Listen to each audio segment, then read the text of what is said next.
sorry. The Town of North Smithfield Planning Board meeting for Thursday, December 12th is called to order at 7:02. First on the agenda is a roll call. Dr. Benoit? Here. Dr. Roberts? Here. Mr. Porter? Here. Mr. Menard? Here. And the chair is here. Our two alternates are not here. Next is the review of the and approval of the November 14 minutes. I'll give you a few minutes to look those over.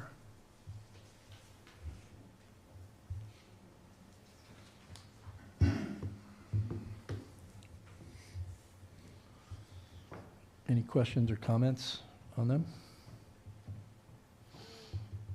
If not, I'm be looking for a motion. Make a motion to approve the minutes As is. as is. We have a motion. Do we have a second? Anybody? Don't all jump in at once. I wasn't here either, so. Ah, I wasn't here either. Oh my God. well, I'll second it. I was here. Those in favor? Aye. Aye. Opposed? None. Sorry, I forgot that you weren't here. Next on the agenda, disclosure. Do any of the planning board members need to disclose any potential conflicts on the matters before the board this evening? Nope, hearing none. Disclosure notice. Any planning board members need to disclose any ex parte communications about any contested or material adjudicatory facts or opinions concerning the merits of any application before the board this evening. So hearing none, then we'll move on. Our voting members this evening will be just what you see, Dr. Benoit, Dr. Roberts, Mr. Porter, Mr. Menard, and myself. And first project, public hearing, Unified Development Review, 1 Pine Lane. Applicant Joseph Beliveau. Mr. Crewell, could you give your summary? Mr. Chairman, this is a Unified Development Review. It would normally be a minor subdivision. However, the property, the subject property is located on a private roadway and not a publicly owned town road. So as a result, it requires a dimensional variance to have less than required frontage. The planning board will be acting first as the zoning board in reviewing the dimensional variance request, and then the minor subdivision. And the minor subdivision will be dependent upon receipt of the dimensional variance, and the dimensional variance will be subject to approval of the minor subdivision as required by statute. I think the applicant's engineer is here to make a presentation, and I would turn it over to him. Okay, thank you. Thank you, Mr. Crewell, members of the board. For the record, my name is Paul Carlson of Insane Engineering Services, representing the applicant, Joseph Beliveau, for the minor subdivision Unified Development Review application before you. The subject property is located at 1 Pine Lane. Forgive the graphics a little bit here, but we have Douglas Pike, Rankin Path, and Pine Lane, which is located off here, as Mr. Crewell has mentioned. It is a private dirt road that is subject to a number of other houses that are located along the Pine Lane area of this section. Mr. Beliveau has been in this home, if you don't mind jumping to the next one, for 60 years, and subsequently additional houses have been built to the south and to the west of his property, located at 1 Pine Lane. This property is located at Assessors Plat 14, Lot 84, located within RA zoning district.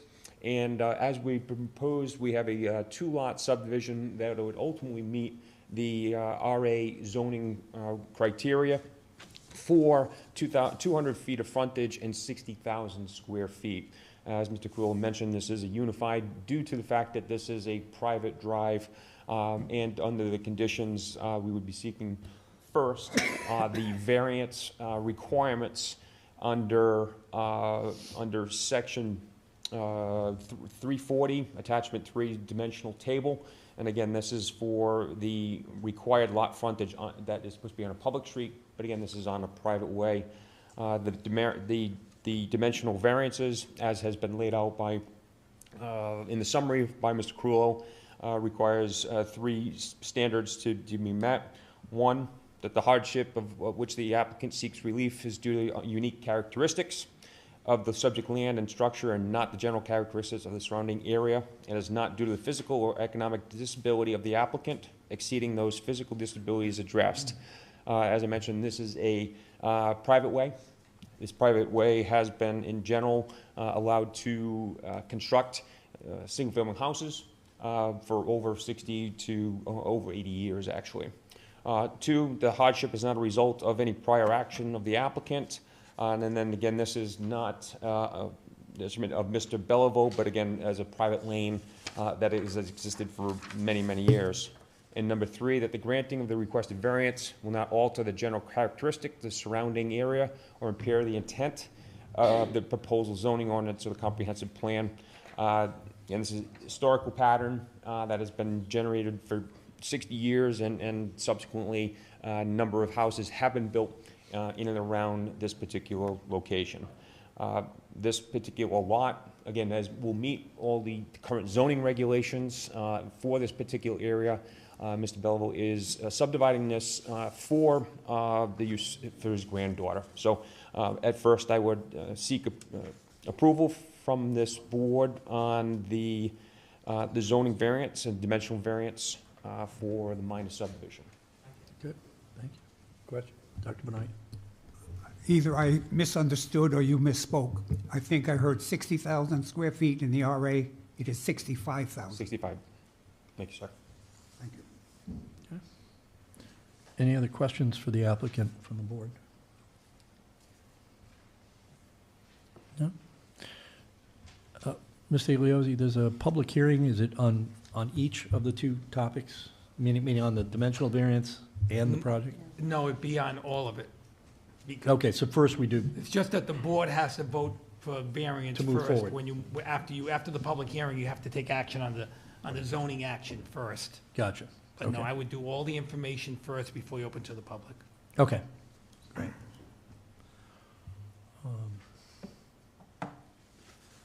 So just to clarify from Dr. Benoit's statement, each of the resulting lots is 65,000 or more. That is correct. Okay. And I apologize. It's all right. Yes, the lot number one, which is the proposed lot, will have 69,585, which is 1.6 acres of land, and then has the dimensional 200 feet of frontage requirements. We have also performed soil evaluations that have been approved by Rhode Island DM, again, to meet the requirements, leaving the remaining land area for Mr. Believo's existing house, which has 220 feet of frontage and 1.8 acres of land. So again, each one of those meeting the specific requirements for the RA zoning district. Okay.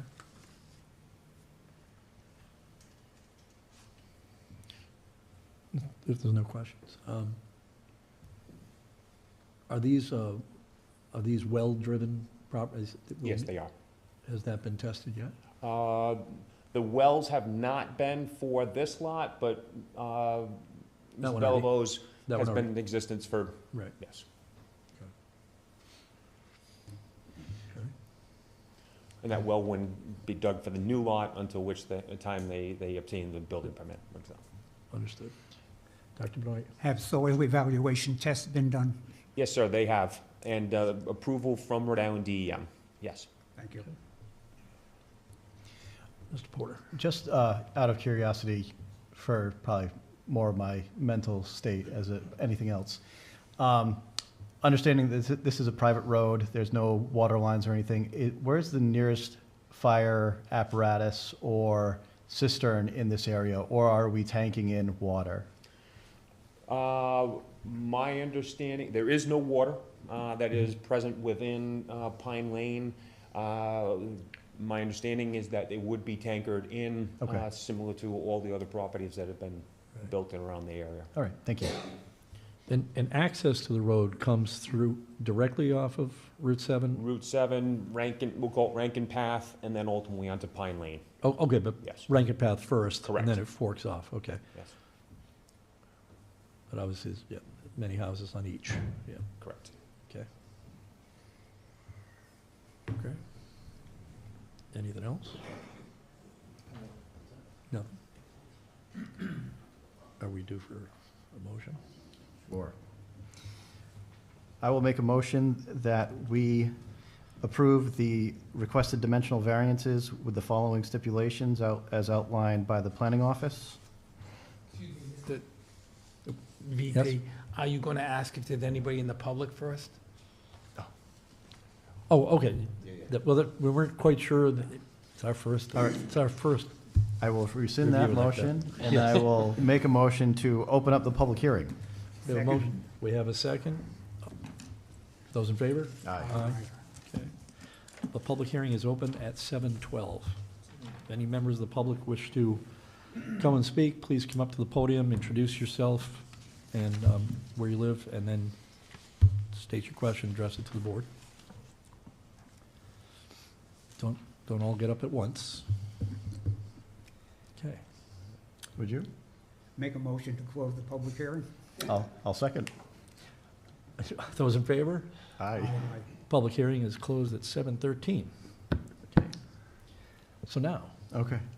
Excuse me, Mr. Chairman, just before Mr. Porter's motion, who I'm assuming is making a motion, I do have a third stipulation as we, after we reviewed the property, Bobby realized that it was in the farm forest open space. So I would add a third stipulation. I can read these stipulations into the record, so Mr. Porter doesn't have to repeat them, but the first stipulation is approval of dimensional variance is conditional upon approval of the proposed minor subdivision. The applicant shall receive an approved RIDEM OWTS system prior to the issuance of a building permit. And the third should be that the applicant shall pay any penalty related to the property's inclusion in the farm forest open space program to be determined by the tax assessor prior to recording the proposed subdivision in the town's land evidence records. The property is in farm forest open space. The amount of time it's supposed to be in there is 10 years. It's been in 7. So there will be some residual that needs to be paid back to the town if they move forward and record this subdivision as a penalty for the savings that they get for the program. okay, thank you. Okay, All right, then. I will make a motion to grant the requested dimensional variances requested in addition to the stipulations that the planner has just outlined for us. so we have a motion to approve. Second? We have a second from Mr. Menard. Roll call vote, Dr. Benoit, Yes. Dr. Roberts, Yes. Mr. Porter, Yes. Mr. Menard, Yes. and the chair votes yes. So the motion passes. So that was the...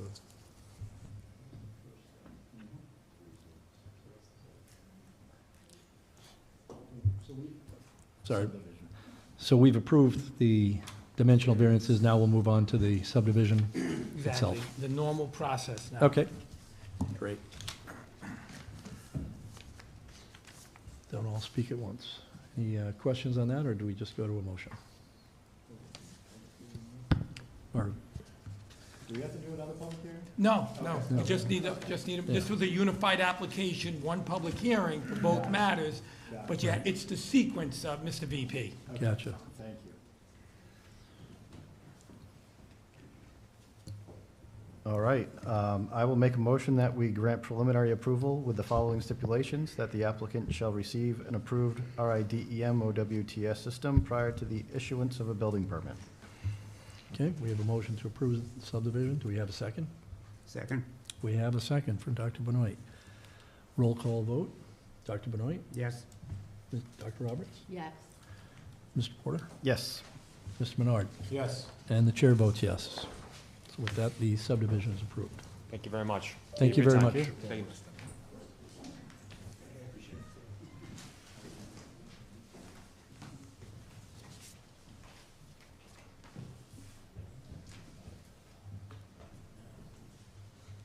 Okay.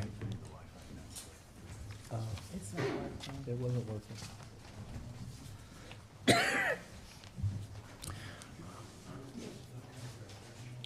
Okay.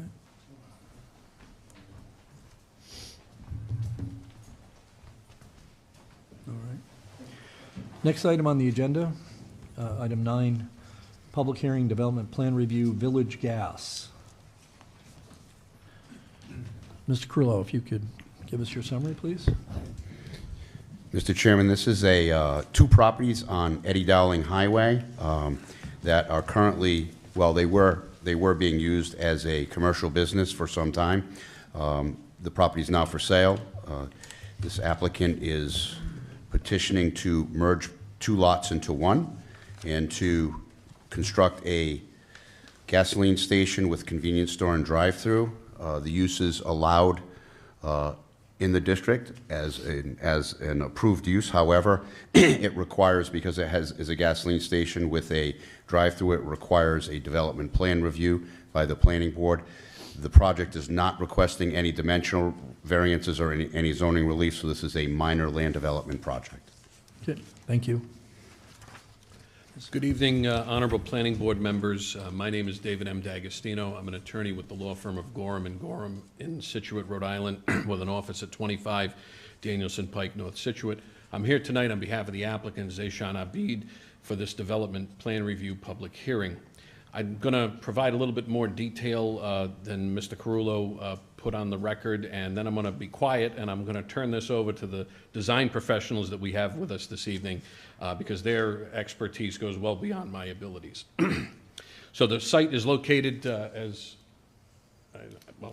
site's located at 1241 and 1253 Eddie Dowling Highway. That's Assessor's Plat 17, lots 92 and 128. As was explained, the applicant is proposing to merge those two lots, raise the two residential structures that are on those lots, and construct a new gasoline station, convenience store with drive-through. Plans have been submitted for your review this evening. I'd like to touch on the relevant land use rights.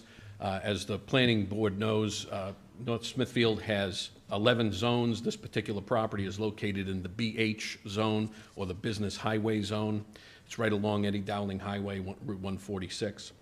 The ordinance defines the business highway zone as a district established to provide areas for commercial establishments that depend primarily on a great volume of vehicular traffic. Typical uses include those which offer accommodations and services to motorists, specialized retail outlets, and commercial amusement enterprises. Under the district use tables, section 5-4-7, number 4, gas stations may be permitted as a special use under the provisions of section 19.22 of your ordinance. As the planning board is aware, special use permit process allows the local permitting authority to set certain standards that the applicant and the application has to meet. Thus, there's a process that must be undertaken, and in that process, certain safeguards are built in. This is not a, I address this concern because this is a gas station.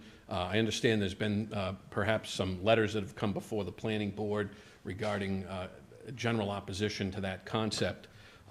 We're here to deal with facts, not conjecture, because uninformed opinions really lead nowhere useful. Now, I'm not a design engineer, but I want to speak generally to the laws that surround underground storage tanks in Rhode Island, because there's a lot of laws and a lot of regulations that pertain to the installation, operation, and maintenance and monitoring of underground storage tanks.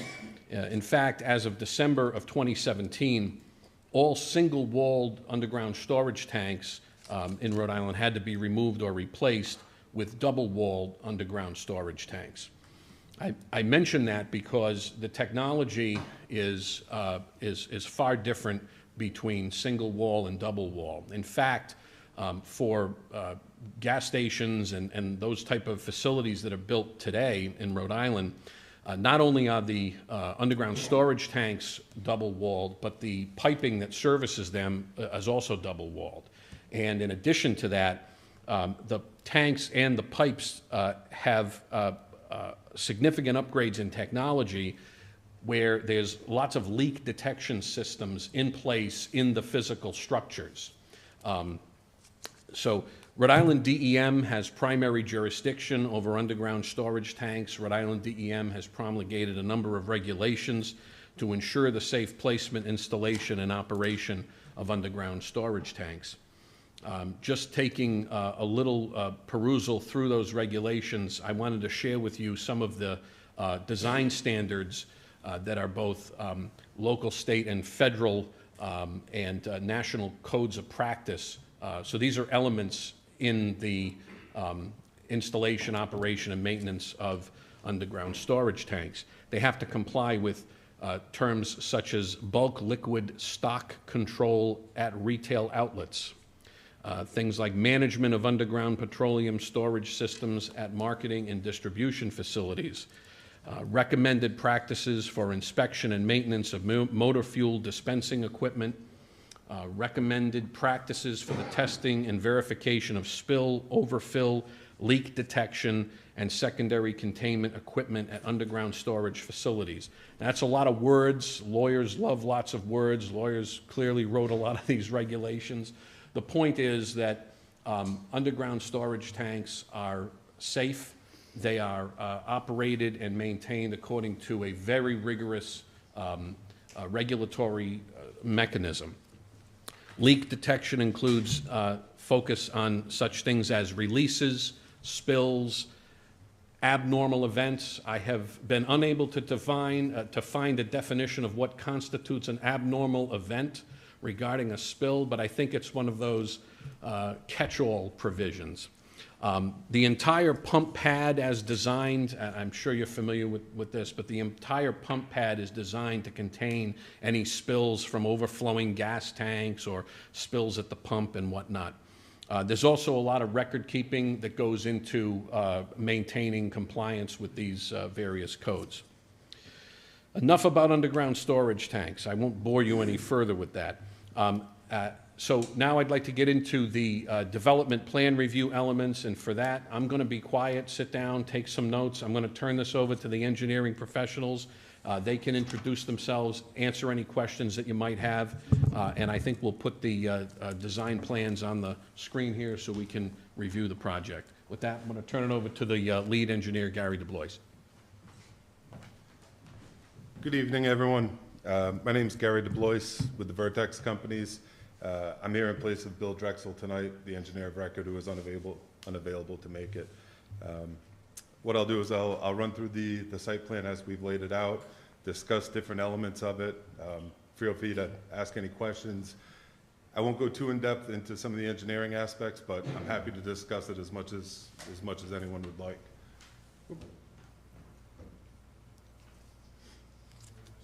Yep, yeah, right here works perfectly. The existing site right now. Excuse me, can we zoom that a little bit? Enlarge that for everybody to see, because there's a lot of words on it that nobody can. Yeah, well, it's more for the diagram or whatever, but. That's where the meat is, though, the general notes. Well, that's, yeah.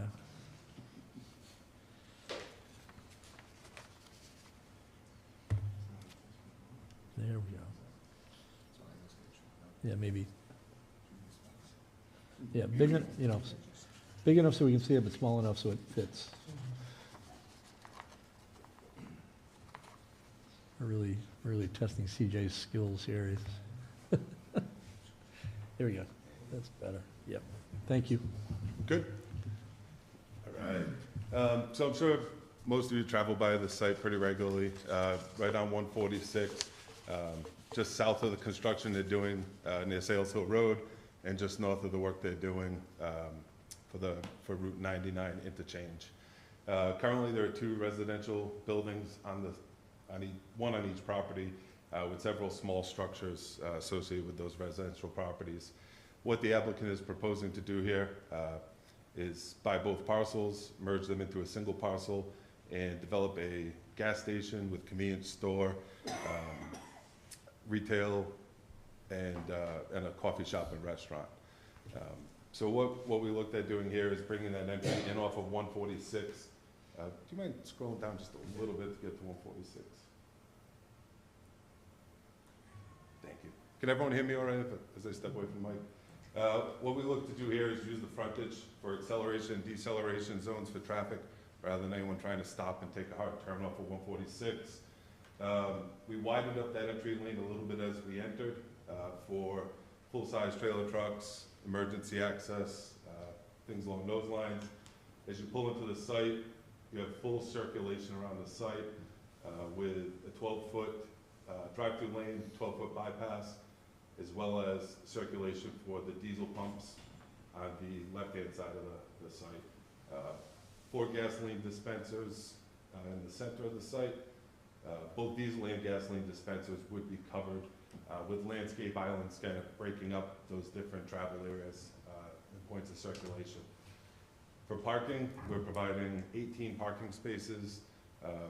By code, 8 are required, but we felt like with what that use would be, it'd be helpful to have more, and we had the available space on the side to try to separate employee parking off to the side with less traffic in and out there. As far as the general site layout, I think that really covers the majority of it. The building is proposed to be just under 4,200 square feet. ADA parking is provided with accessible walkways to the entry of the building. Moving forward from there, and one other part, the existing topography slopes uphill throughout the site. What we needed to do here was come up off the road and then level out and then stabilize the slope in the back. So we've proposed just using riprap, 8-inch average size at a 2-to-1 slope to stabilize that slope. Moving on to utilities, if we could push forward 2 sheets. While we're waiting for that, could you explain are you just doing basic cut and fill? Are you going to be doing any removal of earthwork on this site to accommodate? So we haven't done a full cut fill analysis at this point. Okay. I'm assuming it's more of a cut than a fill. Mm-hmm. We're gonna try to balance that out Okay. to the best we can. And there are areas where we can utilize some of the material on site, rather than hauling things off the site. Great. Okay. That's what we were getting at. Along those lines, where you do have to cut, what do you think will be how deep are you cutting? At the back edge of the parking where it meets the stone, I wanna say it's about a 7-foot cut from existing. So it ends up a pretty large hill, but that's because right where you are at that point is where it starts to get steeper, Right. so you gotta taper it back. But that's where you'd have the riprap. Yeah, yep. Okay.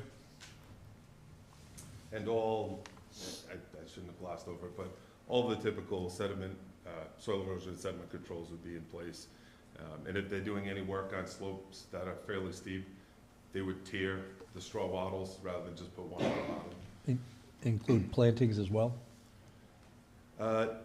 Once the site is being stabilized at the end, yes, Okay. but mid-construction, No, we yeah, just have no. those straw wattles, yeah. I think if anything was gonna be left, and I don't anticipate this, but if anything was going to be left more than 14, 21 days without continued activity, there would be some type of interim stabilization of soils. Yeah. Question. You mentioned there are 4 fuel dispensers. Are they dual-sided? Yes, So there are 8 pumps. yes, correct. Thank you. Yep, Thanks. and that's for gasoline. And then the diesel would be 2 double-sided, so 4 dispensers. You made it sound like you have the convenience store, but then you also said a small restaurant, coffee shop. Yeah, so Is that all within the same building? Yeah, within Oh. that building, if you could, and I know there's some architectural floor plans in there, but for now, I think it's probably easiest to just describe it. Mm. If you looked at the right 2/3 of the building, that would be retail space, counter, register, all that type of stuff, the regular coolers. And then say maybe the left-hand third of the building, you split that in half, there'd be one portion that would be a coffee shop with a drive-through, and the other portion that would be, I don't think it's fully determined yet, but something along the thought process of sandwich shop or something along those lines. Okay. Similar to what we see with the Honeydew and. Yeah, one would have a drive-through, the other Right, wouldn't. right.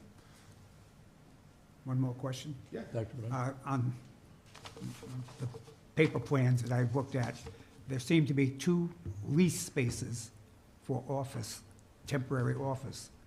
Are you familiar with that design as part of the building? Oh, so that was another gentleman's design plans for the architectural. If they say that those larger areas are office, I think that was a typographical error. And I want to be careful not to speak for someone else's design, Well- but my understanding is that it's restaurant space. There could be a small, There are two separate rooms, shall we say, adjacent to their office for the business that would be leasable to any party that wanted to come in and hold a conference of few people, a realtor or whatever. I think it's a unique concept. I just want to know if it's going to be in fact implemented. that I do not know as the site guy. Once I get inside the walls, I was going a little bit outside of my, my element to begin with, so I want to be careful not to, I was provided too much material. Go ahead, I jump don't on mean it. to interrupt, but I'd like to introduce Mr. Abid. He can speak to that. Thank Good you. evening, Mr. Chairman. My name is Zishan Abid. I own Village Gas. So just regarding your comments, the two offices, they were for the tenants who are gonna lease the coffee shop and the sandwiches. So they'll have their own private space for their office, for their paperwork and everything. So we won't be interfering with their business. Okay. It's just because they're gonna be two tenants in there, so that's their own office for their. Oh, I see. bookkeeping So it's and for their everything. businesses, For their it's not just businesses. open It's to not gonna be a anybody? private person coming in, it's I- just those two people. Okay. Thank you. Thank you. I would add, it's a similar concept as to what Village Gas has at a location in Burrillville. This would be a little bit more developed than that, but just to, if anybody's interested, there's, on Chapel Street in Burrillville, there's a smaller and different layout, but similar concept. Any other questions or points of discussion before we jump into the utilities? Yeah. Dr. There Perry? are 3 encroachments according to the plan I'm looking at. You're going to deal with a patio. What are you going to do with the other encroachments? So we should probably flip to the survey.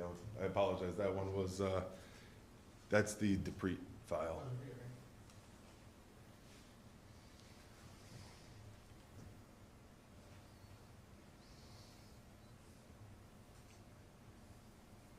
So we have the patio encroachment on this side. I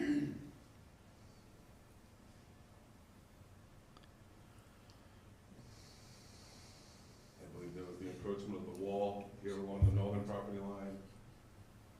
And the third one is.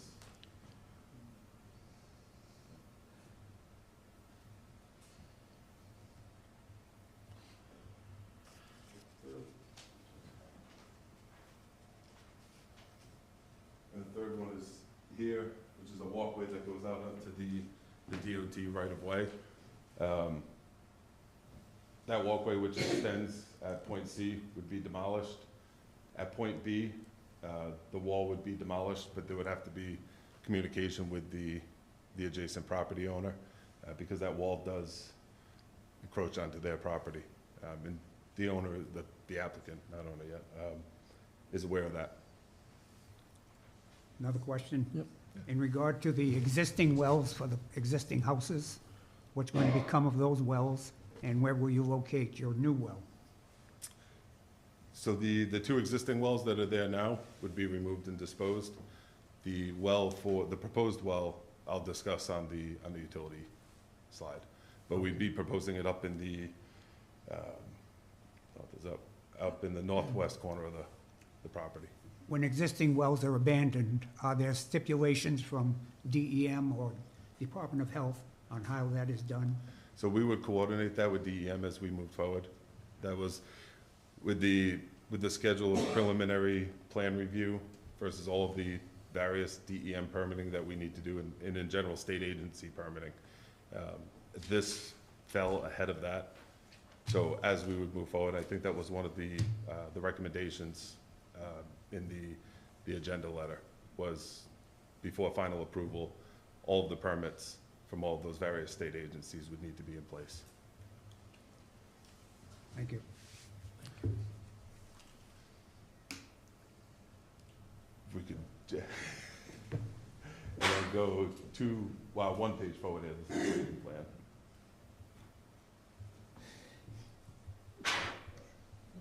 Ooh. No, I apologize, you were good, sorry. That's all right. So I'll work through utilities quickly, and when we discuss the well, we will need to zoom out, but for now, I'll run through. First, we're proposing a septic system in the northeast corner of the site. As we have it laid out here, we have 50 feet off of the infiltration system, or filtration basin, and offset off the property line. We've done a test pit there, initial results were good. We would move forward with the OWTS permitting process with DEM, do another test pit, have them observe that test pit. That was the initial plan, but since submitting, we were informed that there is actually a Woonsocket Water Authority water line running along the frontage of this property in the DOT right-of-way, and then comes up through the parcel where there's an easement. I don't think it was recorded with the deed or something along those lines, so it wasn't picked up when we did the survey.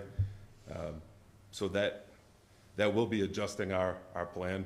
So the septic, as shown now, will likely be shifted back further.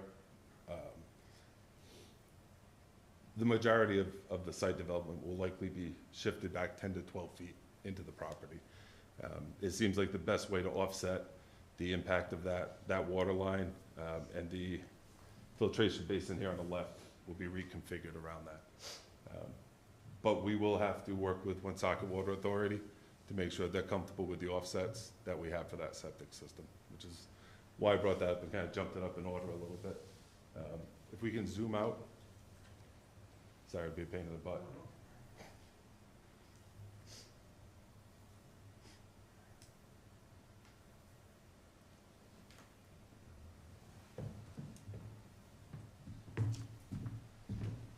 We are proposing the water supply well up in the northwest corner of the parcel.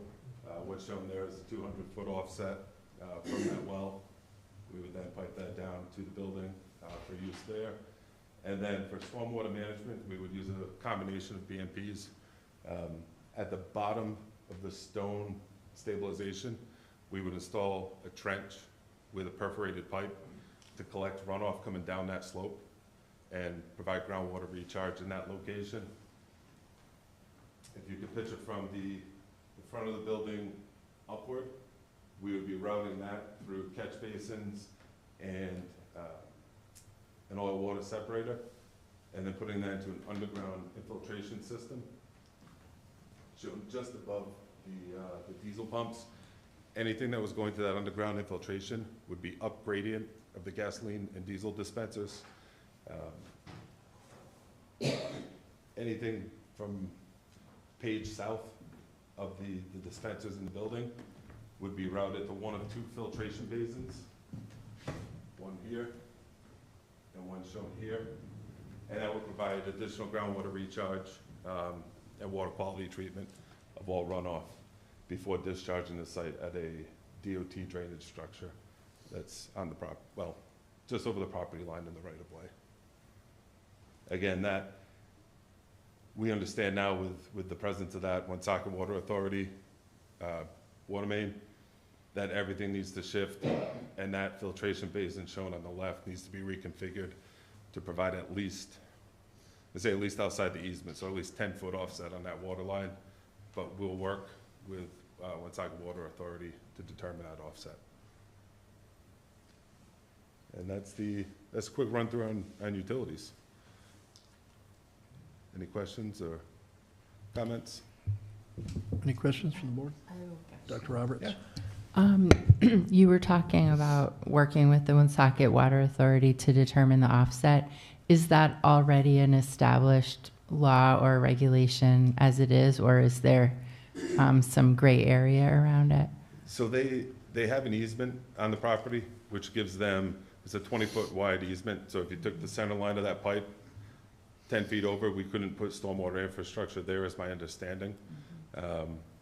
As far as typical offsets for sewer and drainage, you're well under that 10-foot marker of where you could run various pipelines adjacent to each other.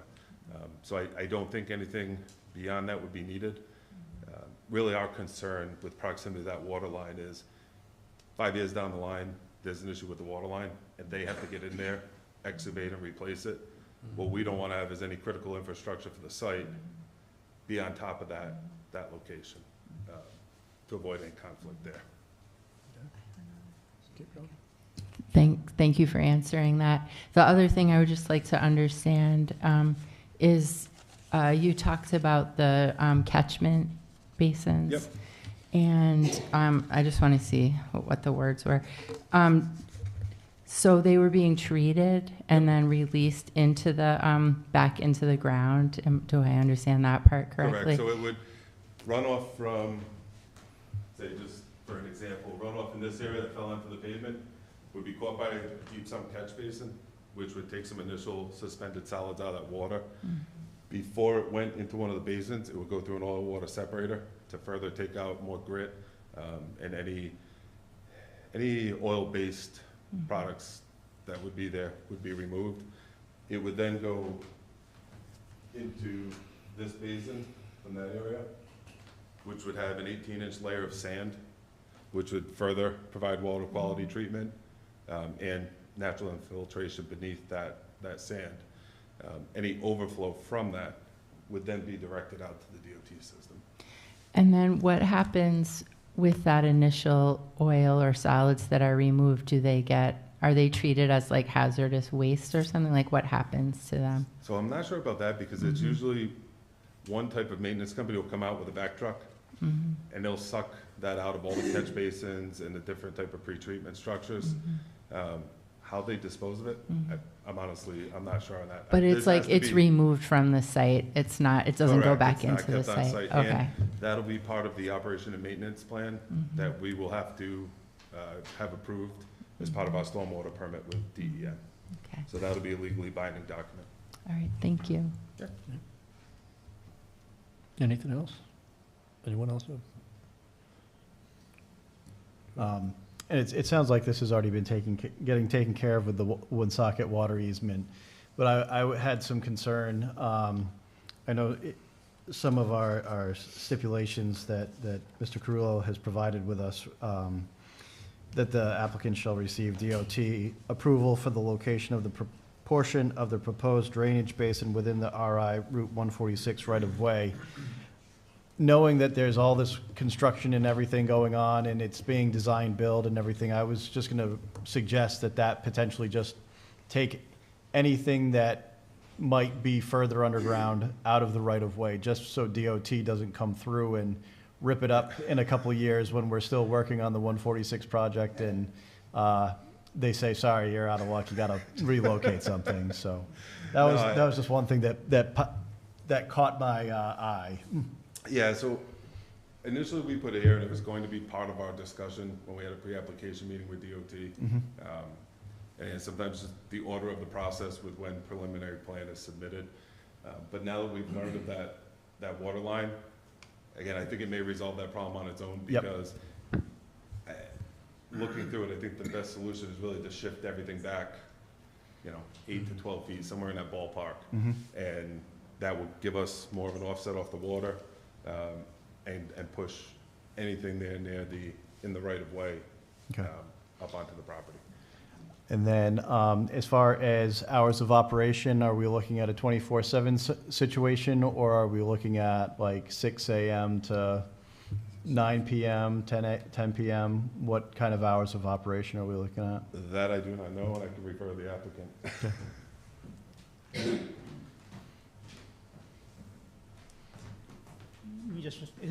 It'll be 24/7. Okay. Yeah. Yes, sir. All right, thank you. And then, knowing that it will be 24/7 now, it's my standard go-to thing. If you get my greatest hits on YouTube, it's that we always ask for that the light fixtures for site lighting are all dark sky compliant. Yep. And they all stay within the property Actually, bounds. Before I commit to that, I would want to refer to as we move forward with design, defer that to the electrical engineer. Sure. I can't think of the last time I saw a design for a site that didn't have downward facing lights. Yep. That's very common, but I think the dark sky compliant lights, there might be a slight difference there, or again, that's not quite my area of expertise. So downward facing, Yes. definitively, But but not, I want to be careful not to commit to, as Mr. Porter said, it's kind of like a broken record here. We like dark sky compliance. So Oh, I'm sorry. just something worth, I was waiting for for you you to say it. Question for Mr. Carullo.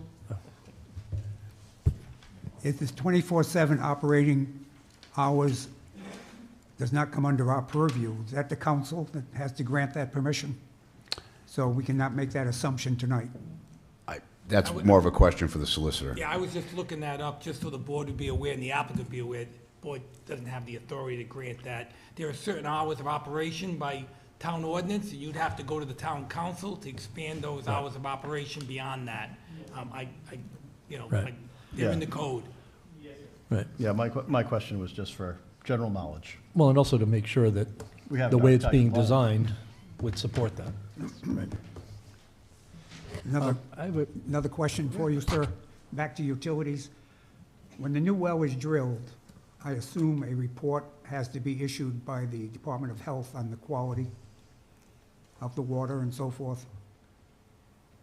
I believe that is the case. That is the case, and most likely this is, well, not most likely, this would be a public water system. Right. So we'd have to meet even more stringent compliance I would requirements. ask that a complete report of that water quality be made available to the town, to be put on file Sure, for future reference. sure. I don't think that'd be a problem. I think part of the, part of the public water system requirement is that those are numbered, that material is available, but certainly not a problem. Thank you.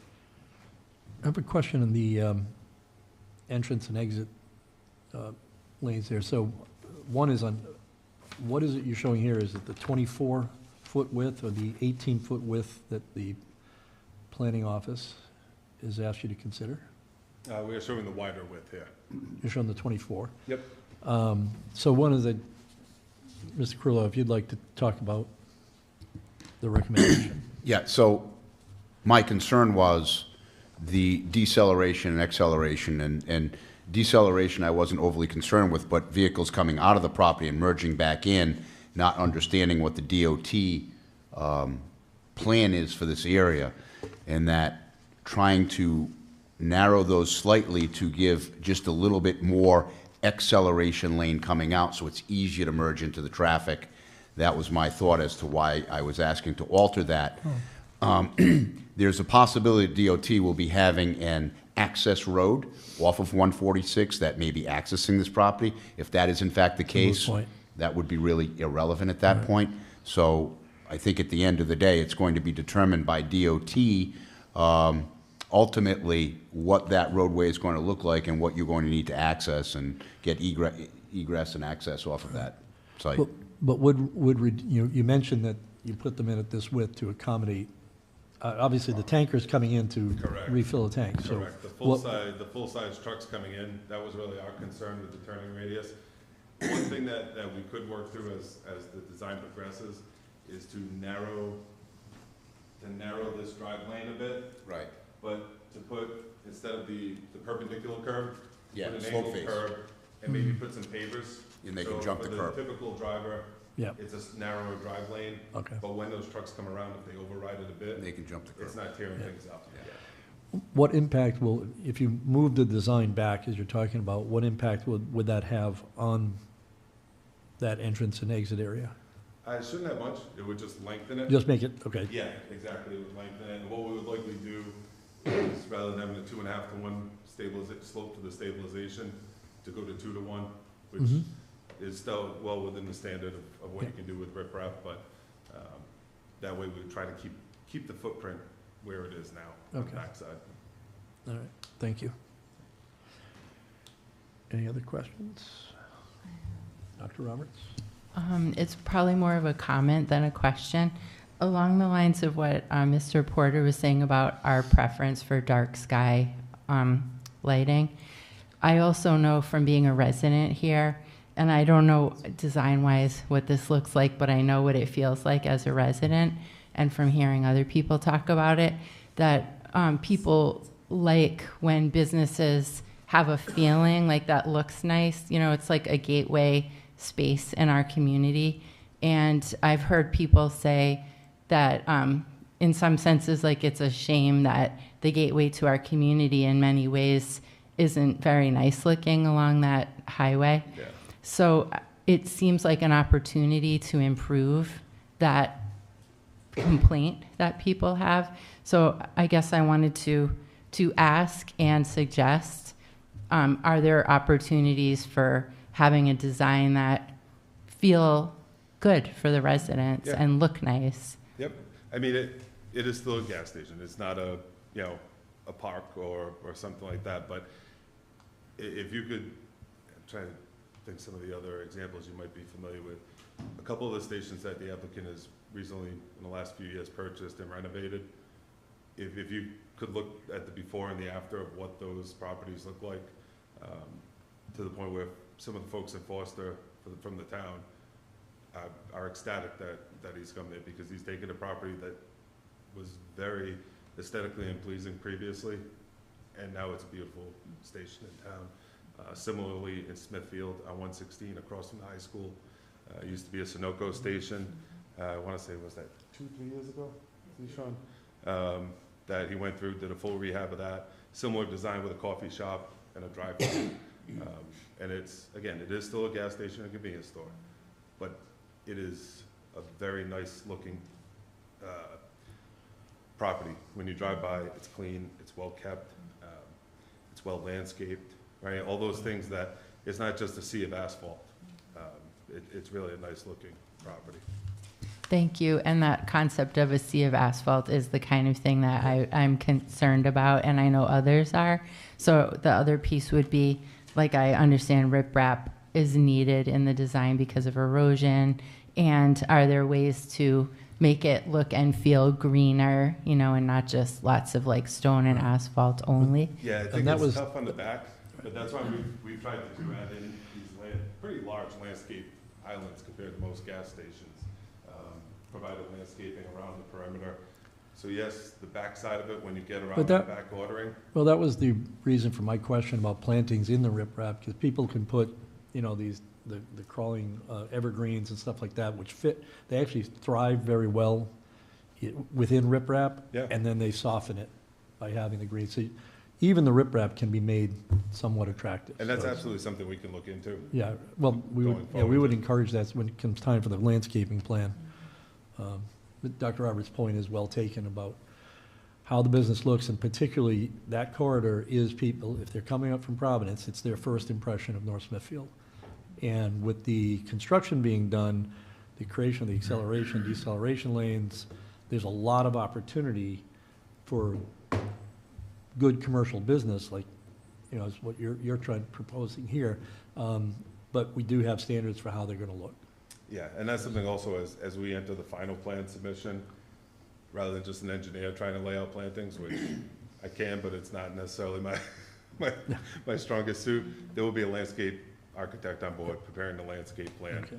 So there will, at that point, be a lot more detail in Right. the landscaping and the selection of the various And- plantings. And did you mention that there's outdoor seating in one area? I thought, I think that might have been shown on the architectural plans. yeah. So Sean, do you know, are you proposing outdoor seating there? Yes, Okay, was it along the front left side? front left side, yeah. Yeah.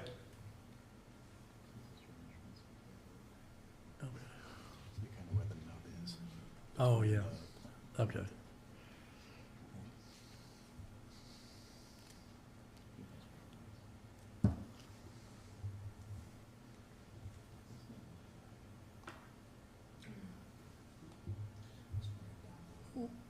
I think you passed it right there.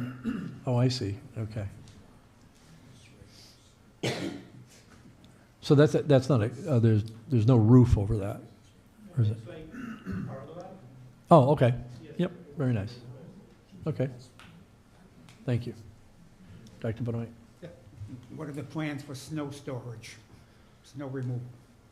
Snow storage would be outside of the stormwater management areas, likely along this side here. And one tough thing with snow storage is it's always a function of how much snow is there. But primarily, we would need to keep it out of all the stormwater management practices. From there, it would go on any grassed area along the sides.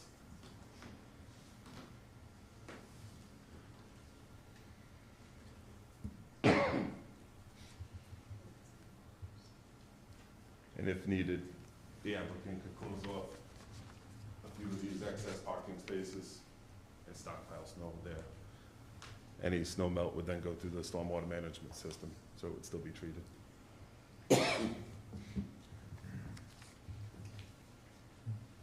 Any other questions or comments? Be time for the public hearing. Make a motion that we open the public hearing. We have a motion? Do we have a second? Second. We have several seconds. Okay. Those in favor? Aye. The public hearing is open at 7:57. So again, anyone who wishes to speak, please come up to the podium, state your name and address, and then I'll ask you, please address all, if you haven't done this before, please address all comments to the board. We'll take those comments, and we'll relay them and get them answered for you. Hey, Okay. Hi there. my name is Christine Krikorian, but I'm here on behalf of my aunt who can't be here tonight. Okay. Her name is Betty Upham. They live at 1275 Eddie Dowling Highway, which is that house right there. Before I read this letter, I just want to say, he mentioned all of the regulations around double-walled underground storage tanks. And every year, the state of Rhode Island is required to put out a report in regards to spills and leaks. And even with all of these regulations that the DEM has in place, there were still 10 last year. That's 10 reportable levels of double-walled underground storage fuel tanks. This is just fuel. This is not like heating, home heating. This is gasoline. So that feels very significant. So this is her letter. Dear Town of North Smithfield, Planning and Zoning Board of Review. Could you just Oh, sure. maybe move Is the this microphone? better? Yeah, there you go. Okay. Thank you. I'm writing to express to you my concerns on the subject of the public hearing being held today. The purpose of this hearing is to consider a land development project for preliminary approval. The applicant wishes to establish a new gasoline station at 1241 to 53 Eddie Dowling Highway. There are very serious concerns in regards to surrounding wells that provide nearby neighborhoods with water and public water lines for the city of Woonsocket. In addition to the wells for home water use, there are wetlands. All that area back there is very, very wet.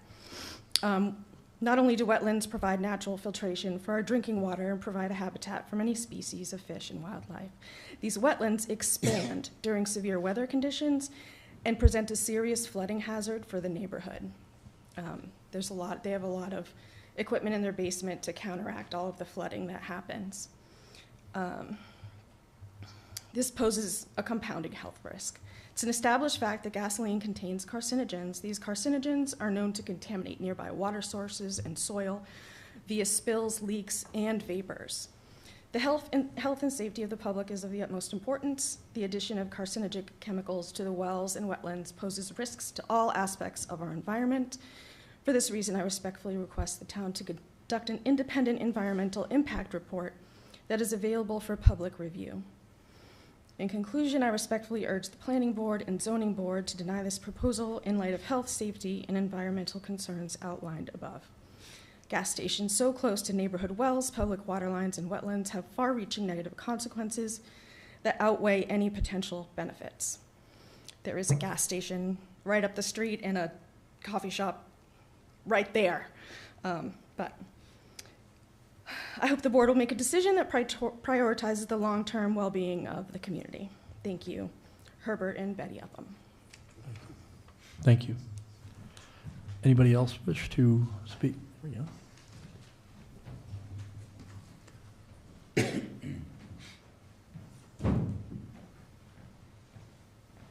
Hi, my name is Brenda Adams. I am a resident of North Smithfield, and my sister and her husband have lived there 30 years.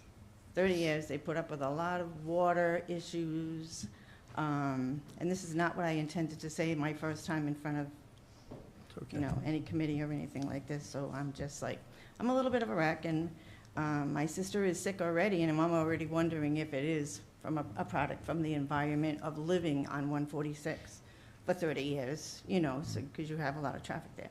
There are a lot of accidents in that area. There's a lot of water buildup, like in front of that. They're 1275 Eddie, so the Eddie Dowling Highway, like she said, they're right on the side of the, and it's not, anything against you and you're, making a business and everything. It's just, they're the only residents, I think, that are left there. A lot of other properties have been brought up by businesses, and they have those big storage trucks. It's just crazy. It used to be a residence. They've been there 30-something years. I'm sure you guys know what it used to look like and everything. And they've been through a lot through all this time. And people that did live in the back tore out a lot of trees. And this is stuff that I'm sure, like if my sister was here, she could give you the proof and stuff. I live on Greenville Road, so, but I just know of the stories and everything. But there was a guy that had a business in the back and tore down a lot of trees. So that whole embankment, when it rains and stuff like this, it's unbelievable. And it even is going across the highway, you have the big splashes and that type of thing. And I just can't help but think that, when they exit the gas station, they're gonna be going we can't get in my sister's driveway now. We can't, because they're and I know they're changing, they're changing a lot of that area and everything. That's why they have all the construction going on and stuff like that. And I can't picture what it's gonna look like, but I'm saying to myself, well, if you're leaving that gas station or a restaurant or a little variety store, whatever, you're gonna go right in front of my, how's she gonna get out of her yard? She can't get out now. You know what I mean? So I don't know what usually is the outcome. How can you make changes? I don't, if you have any suggestions, my sister needs to ABC. You know what I mean? This, because this is, what are they gonna,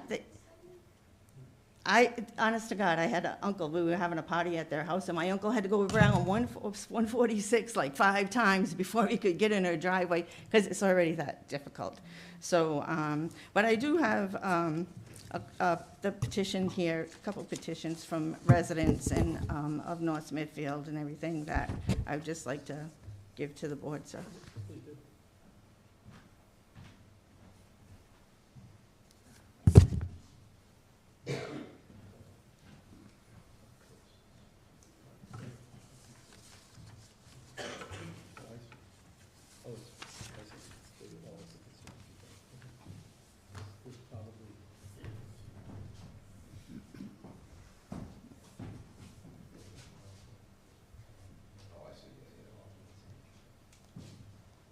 We probably could have got a lot more names had we known sooner. We didn't, you know what I mean, find out sooner, but we can get more names if we need them, I'm sure. Because there are a few residents left in the area, behind my sister and stuff like that, so. Okay, thanks. Thanks for listening. I'd just like to comment that along with the application, we have a very thorough traffic impact study. And this goes a long way in convincing the board to approve or not approve. This has yet to be discussed. Yes, okay, thank you. Hi, my name is Jacqueline Gromquist, and I live behind Betty. So the gas station would essentially be abutting my yard, my backyard, the side of my house. Excuse me, can you just give me your address? 90 Old Sales Hill Road. Okay, thank you. So my concern is, like she's already said, in the last 5 years, it's been a large increase of water flow. I have several rivers that are running through my yard when we have large storms, due to all the trees that were cut down from the tree company that previously owned that property. So my concern is that when they put up a wall over there, the water's got nowhere to go but consume my entire property. It was already consuming Betty's property, her backyard, that meets up to my backyard. So my concerns really are all about where the water's gonna go. I've been there since 2009, and every year the water gets a little bit worse. We could probably ask the engineer to address that now, because we have talked a bit about that, where the land slopes. Correct. And Is Old Sales Hill, that's a, That's the street right behind it. uphill of it? Yeah. Exactly. So in theory, any running water coming off of this site should be downstream of your property, right? Usually the water would go down towards his property. Yep. But if he puts a wall up there, where's the water gonna There's no go? wall. No, the wall is is more like a retaining wall, because they're gonna cut into it. So it's not a wall going up above the slope, is that right? Correct. So the back of the property, up, so you're up off page above this, right? Yep. So everything flows downhill this way. And where you see these lines close together, where that is would be, like right where you see stones about that big, sloped approximately like that coming downhill. up But here. no building up, right? Because right now, the land goes this way and this way. So if you block this path, it's all gonna lead So into we'd my be property. building lower. So this, where the back edge of pavement is, that would be approximately 7 feet lower than it is today. So if So- anything, it would help from a standpoint of if you're uphill of that, it would either change nothing, or it would help if there's somehow water now in an existing condition that is getting impounded anywhere there, that would stop that and actually help your property from a I drainage know the standpoint. town just put new pipes in to filter out this summer. So it would be a shame if there's damage caused to all that work that they just put in for the abundance of water flowing through. I'm just concerned, so that you understand. I also know that there's some historic area on that side as well that abuts the property. So these are just some of my concerns, and I'm concerned about my well water as well. So just out of curiosity, if this was to all go through and I lose my property due to the water, what ramifications do I have for that? Like, I'm concerned. I've seen so much water flooding into my property already from the previous owner that this new construction really, really worries me. Well, I think one of the things that you know, they have to go through an awful lot of DEM approval for that. And the water flow is a huge part of that. Okay. So, yeah. I mean, I'll leave it to them to discuss further, but that's heavy on their requirements, Okay. so. All right. I just wanted to express But my thank you- concerns. Thank you for making us aware of that. Thank you. Thank you.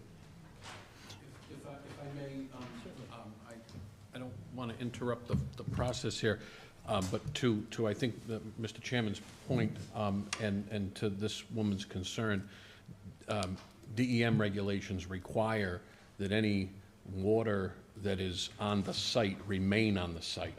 So water that's generated on this site has to remain on the site, and that's what the basins are for, and we talked about the filtration and so forth. It appear, I'll let the engineer speak to the engineering piece, but it appears your property is uphill of this property. So I think Mr. DeBlois indicated the construction here, setting aside the DEM requirements that we have to control all water on our site. I know I'm uphill, but he's lower than where the water's coming from. So if he my concern is if he blocks it from flowing this way, it will all go straight into mine. Okay. I'm getting beyond my technical expertise. Yeah, I think so. So, again, if you could just talk about, because the concern seems to be about blocking the flow of water. So Yeah, if you so could talk through that a little bit. So one thing, just to jump in on one of the things that Dave mentioned, as part of the DEM permitting, it's not that we can't have any runoff leaving the site, it's that the volume and the rate of flow that comes off the site have to be decreased in the proposed condition.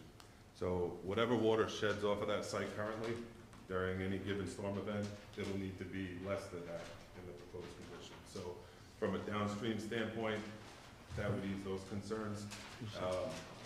if somehow as this design, our approach would be, we don't want this site to flood either, right? We don't want the road to flood, we don't want the site to flood.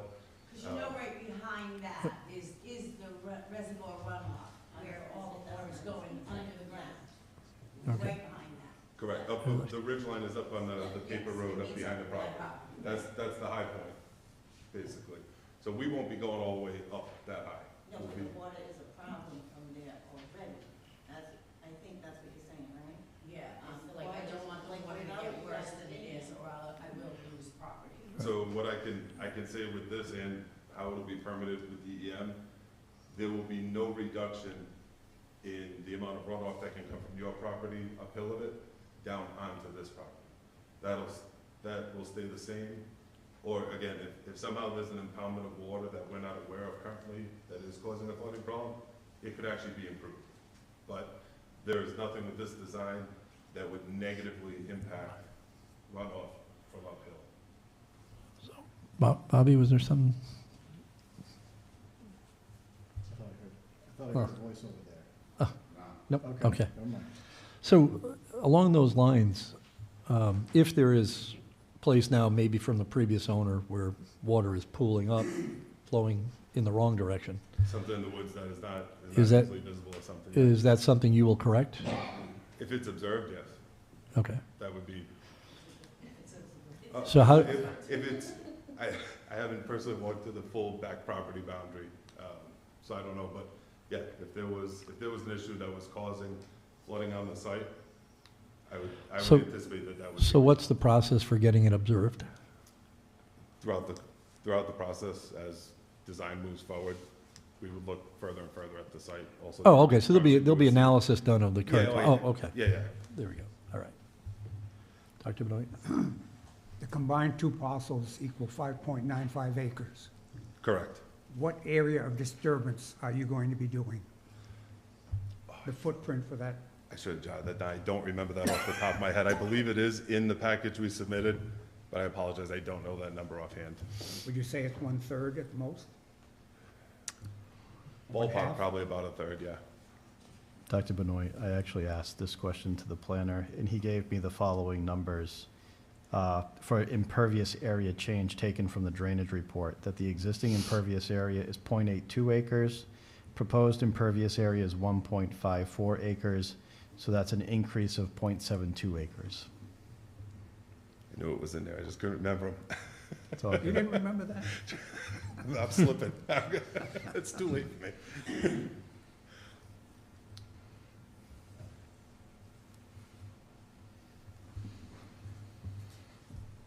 Can I just, make a statement?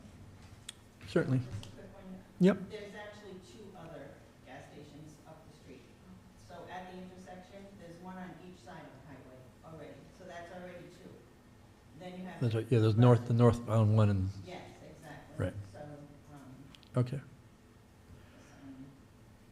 thank you. and actually, too, I have to say, Yeah, I think it's, for something that's gonna buy, I would check the water levels and stuff over Yeah. there already, I- because it's an issue. I would just say, in terms of other gas stations around, that's really more for the applicant to consider, because that's his competition, right? It's not for us to determine how many of them, Well, I was thinking in a you small know, area, oh, no, having that many tanks of gas is. oh, I see what you're saying, okay, Especially if you're the Right. only resident that's living right there. Understood. You know what I mean? Like, Okay. for my sister and her husband to live right there and have all these. okay, It's just a lot. okay, thank you. Any other, anyone else wish to address? Motion to close the public hearing? We have a motion to close. We Second. have a second. Those in favor? Aye. Opposed? I'll just be quiet now. Public hearing is closed at 8:16. Question for Mr. Carullo? If this preliminary is approved, they will not be getting an administrative final, is that correct? That would be the board's call. So if the board decides to have this come back for a final review by the board, that is their prerogative. I would suggest that it come back to the board because of the requirement for the state permits. No, and not only with the amount of changes that they're talking about needing to make to, you know, you're gonna be moving, you're talking about moving the design 8 to 12 feet with changes to the drainage and all that. It would not be appropriate, I think, to do an administrative. Yeah, it'll generally keep the same footprint, but yeah, it'll be should Yeah. do. That's Yes. my- And we've, I think enough other questions have been raised that we'll want to see addressed, and including a more detailed landscaping plan, all that kind of stuff. Okay. Doctor, I have a question. go ahead. It's for the planner. I'm asking this question because the second resident that spoke asked for suggestions for the challenge that you're presenting.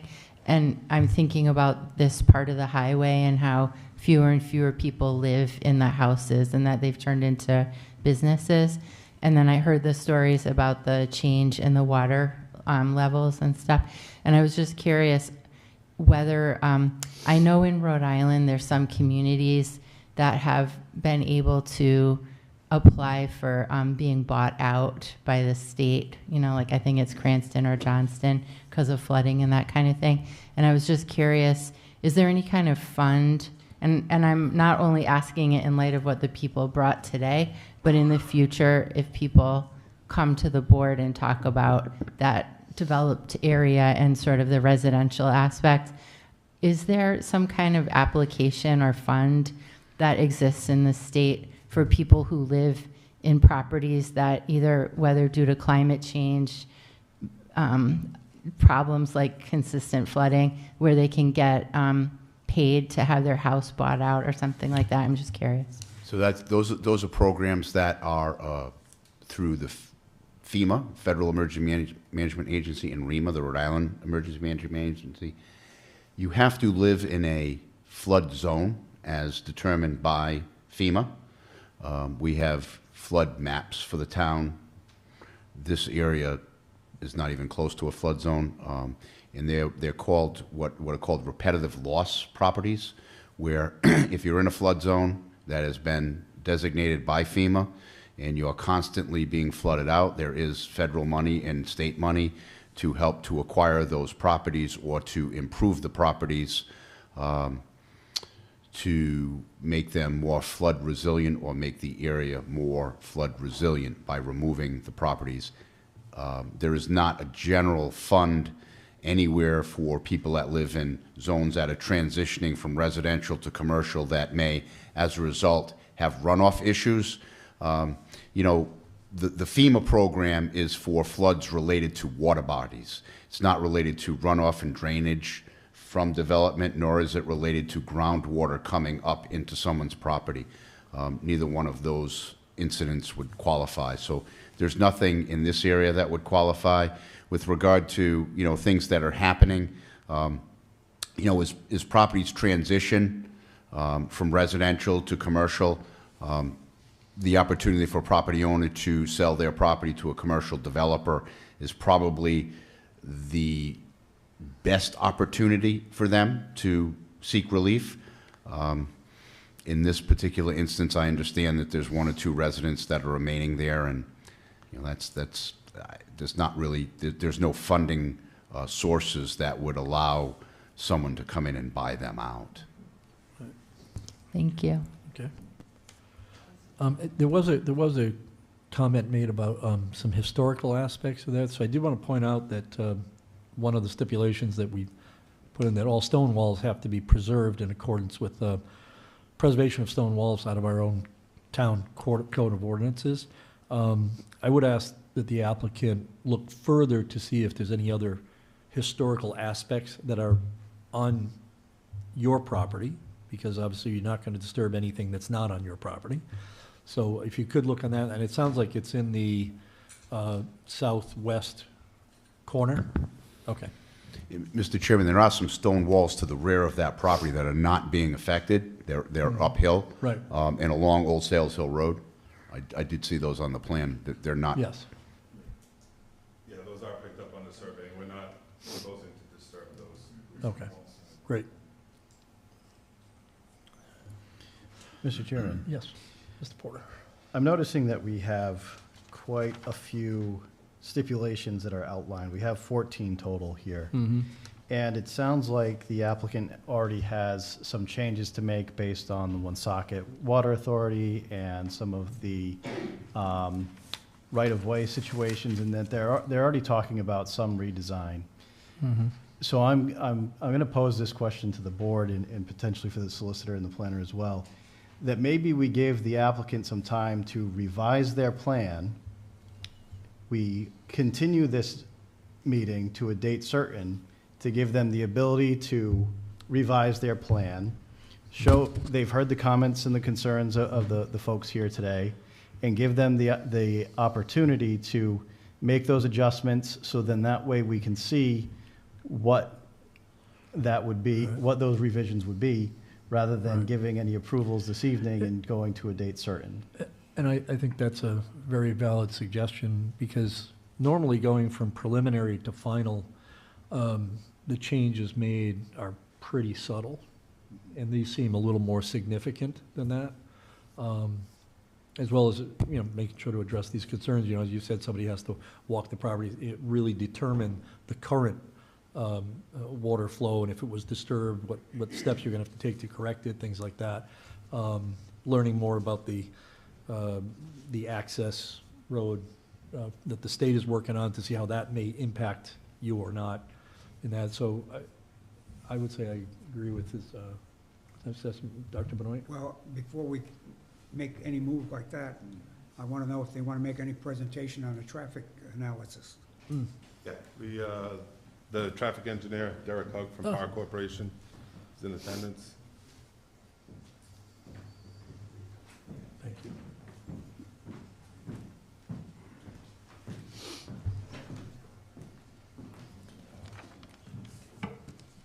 Good evening. I'm Derek Hug. I'm the managing traffic engineer for PAR Corporation in Lincoln.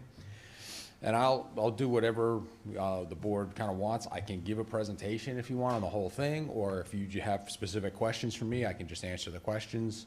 I don't really care what format you'd like to do this in, but I think cut right to the chase. What's the level of service? How is it going to be affected? so we did the level of service. We used like a stop control. The analysis software does have some limitations. We did basically, to be overly conservative, we did a stop controlled access, which doesn't take into account the fact that there's an acceleration lane. And so we came out with a level of service in the morning, a level of service F coming out, but just barely over that line. We also did not take into account the fact that most traffic into and out of a gas station is pass-by trips. So most of the trips that go into a gas station are already out there. Like they're on their way to work, or they're on their way, from work to home, and they stop in to get gas, to get their morning coffee, to get their, lunch or whatever. When we looked at it, we didn't count it that way. We counted it as though everybody who shows up to this gas station was nowhere near the place ordinarily. So we tried to do this as in an absolute worst case scenario. So it's level of service F in the morning, level of service D or E in the afternoon, D. But because we have the acceleration lane, that allows you to choose to enter into the traffic stream with a much smaller gap in the traffic. So whereas our analysis says you need a gap this big, in reality you only need a gap this big, because you have the opportunity to accelerate before you merge into that traffic. So we generally don't feel that there's a real traffic problem coming out of that driveway. What is the level of service today, and what will it be at building? There isn't, because right now it's essentially two abandoned business properties. There is no level of service because there's no real driveway there.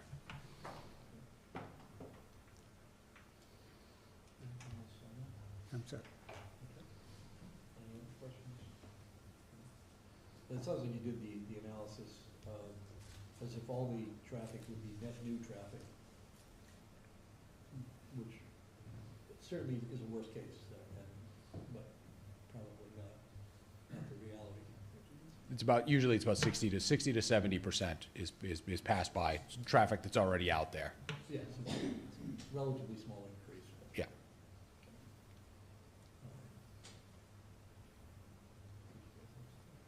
If we have nothing else. Anything else? All right, thank you.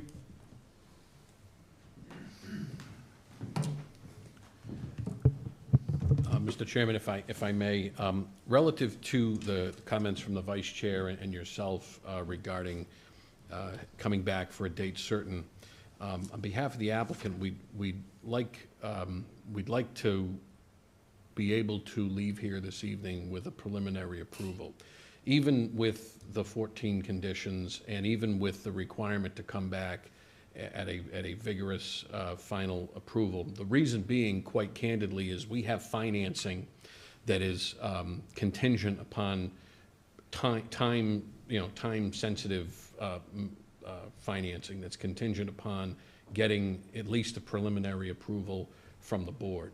And it really would, I understand your comments. Obviously, there's work that we have to do.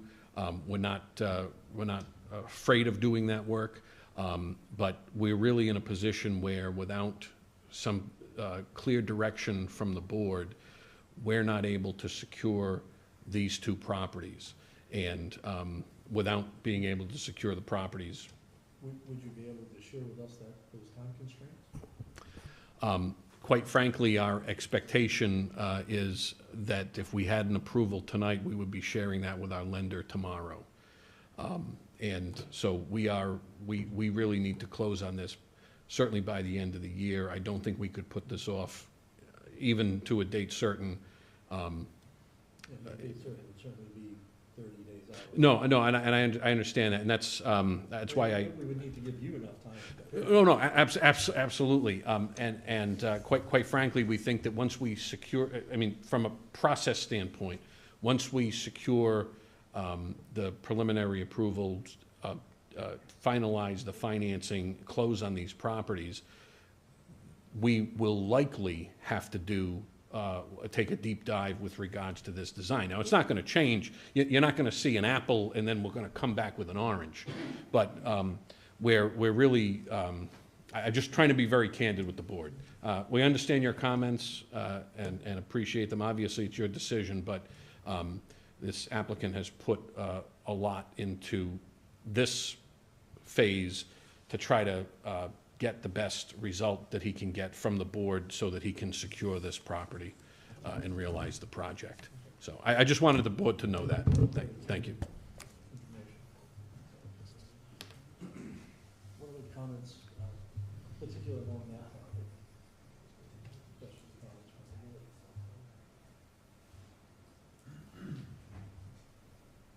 the board? I'm ready to make a motion You to, have an opinion. I have an opinion. I think we should go ahead with the preliminary approval. Before we do that, because that's not actually a motion, that's an opinion, so that's good. I'm wondering if, as an alternative, that maybe 14 is not enough. There may be other stipulations we put on that for things we want to see at final. Right? Like one is definitely a very thorough landscape plan. And I'll say, taking into account Dr. Roberts' concerns for aesthetics, also taking into concern the neighbor to the south.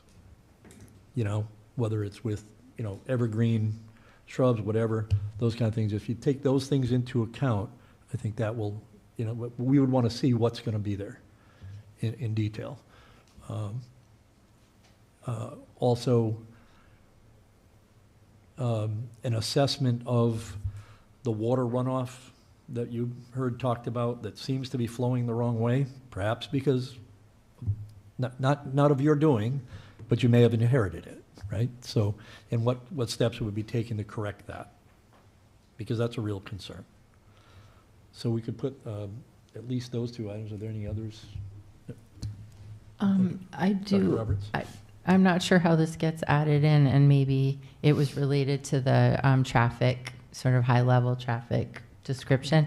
But I think for people living there, some kind of like practical description beyond like a detailed technical report about what their daily lived experience would be like, how different it would be, because I don't understand on a practical level about like 60 or 70, generally speaking, 60 or 70% of the pass-by traffic would be going by anyway, but what would that increased traffic practically amount to for people living there? Because it seemed like that was a concern that got brought up. Yep. But I don't know how it gets addressed by the traffic report. Okay.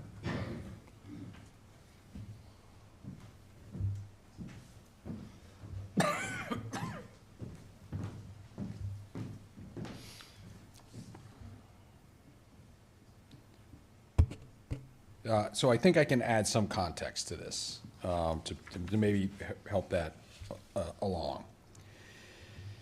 So in the morning peak hour, we have 176 trips into the site, 176 trips out of the site. Projected.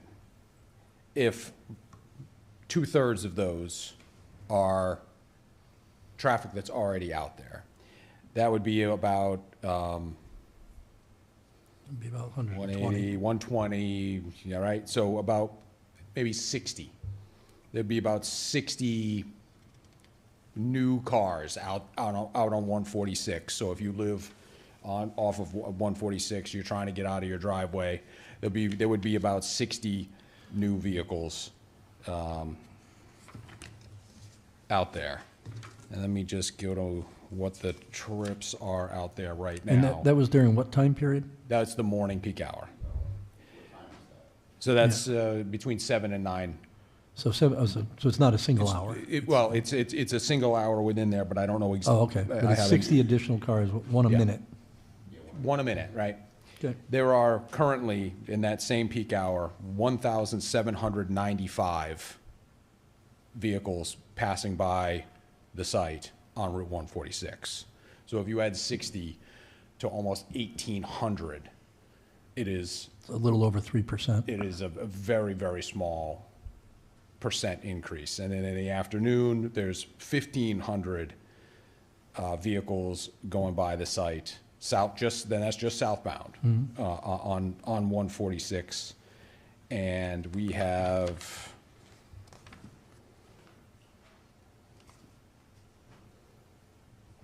148 in, 148 out, so it would be about 50 new trips. 50, About so 50. no, again, about 3%. About 3%, correct. So I hope that helps. All right, thank you. What is the capacity of 146? The design capacity? How many cars per day? Typically, it's about 1,000 cars an hour per lane, and there's 2 lanes. So the capacity, Okay. Give or take, is roughly about 2,000. So at peak hour in the morning, it's at about 80%? Yeah. Okay. All right. I have one more comment.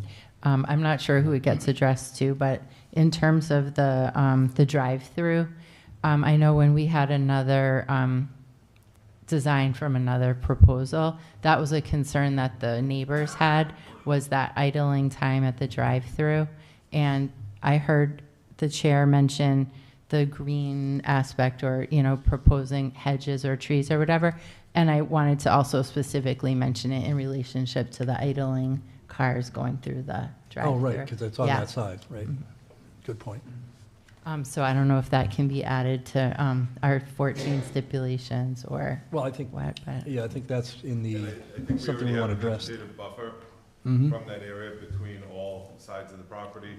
We have the stone slope with all vegetation above that.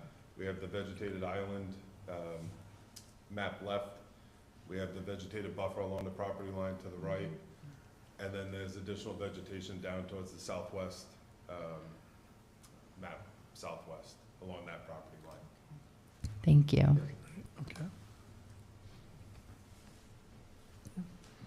Mr. Porter? Yeah, one of the stipulations that I'd just like to add so that we have a really good understanding of the site, is a sectional drawing through the site. Typically, we've asked for those previously of other applicants as well. So just cutting either like a plan north-south section and probably also a plan east-west section to understand Right. where the highs and the lows are, will help us out too.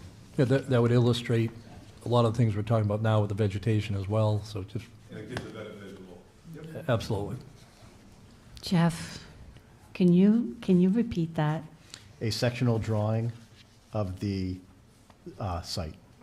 Well, two, east, west, and. Yeah. Yep. North, south. Drawings, sectional drawings. Absolutely.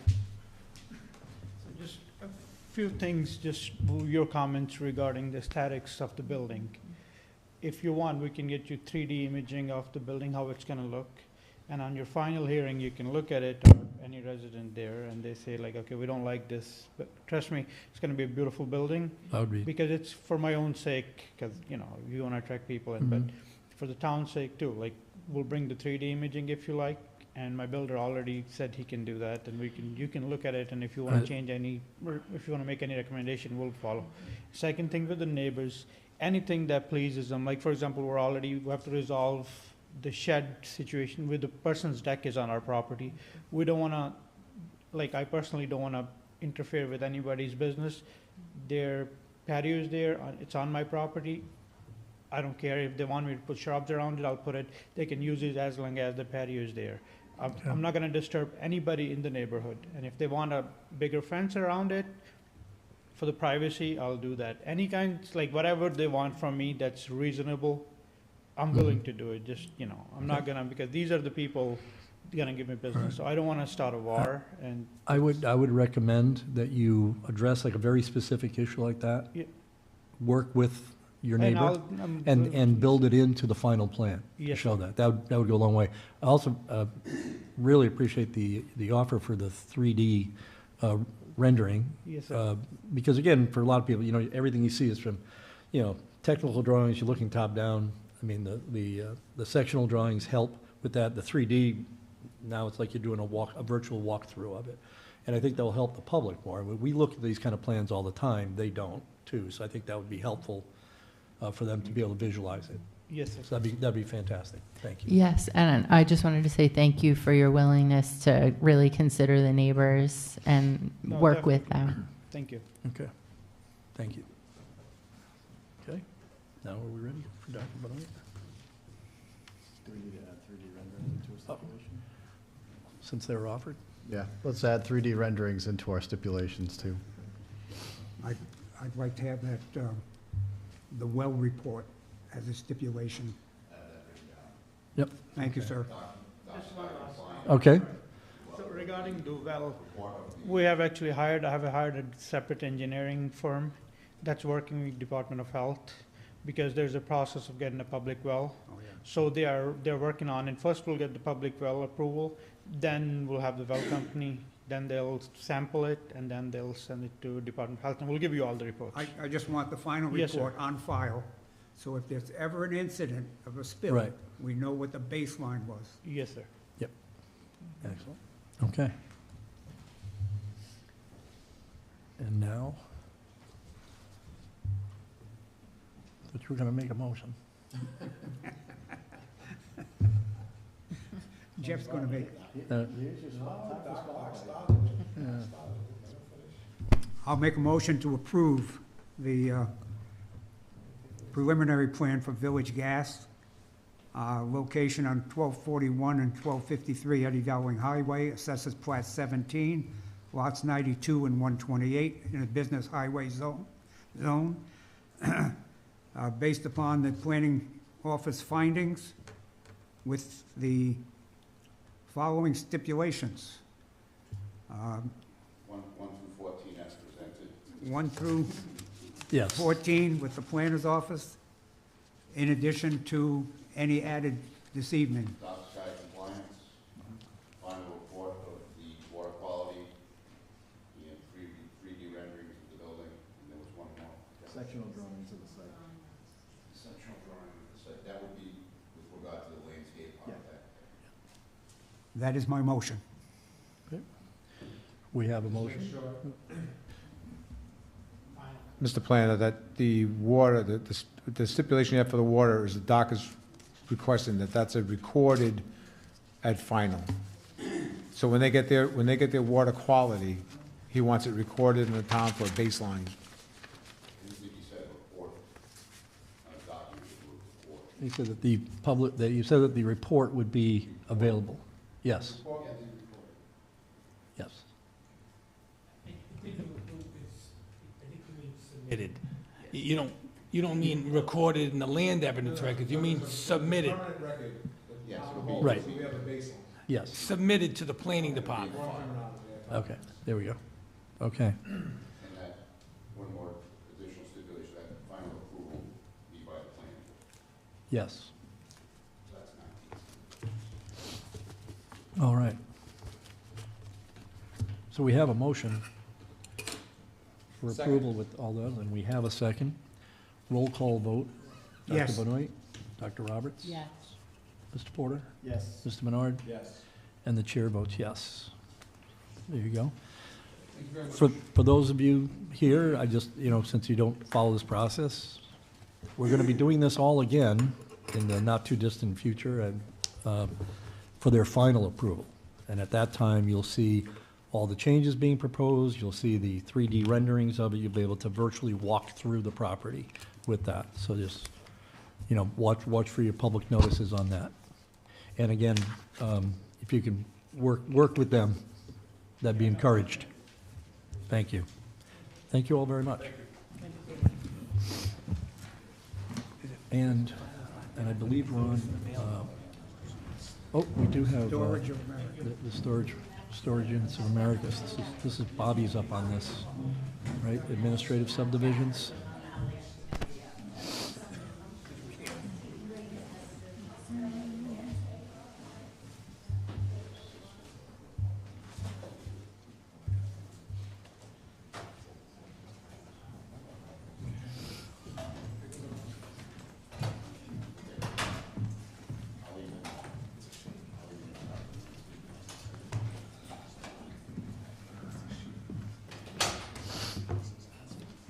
Okay. Item 10, administrative subdivisions. I think so, yeah, I think I did. Yeah, I know. I noticed. Is that, I thought those were Bobby's topics. Administrative, no? I see. If I could get the attention of the planning office. Item 10, administrative subdivisions. Oh, That's what I thought. That's Bobby's. it's mine. Okay, so this is Storage Rentals of America. It came back to us in November 14th for a one-year extension. This is to construct a three-story, 61,200-foot self-storage building. So in November, they came in and did an administrative subdivision to combine the existing lots, the two lots that we talked about, the one with the storage units already on it and the one where they'll be building. And they received their final approval, so they're all set to go.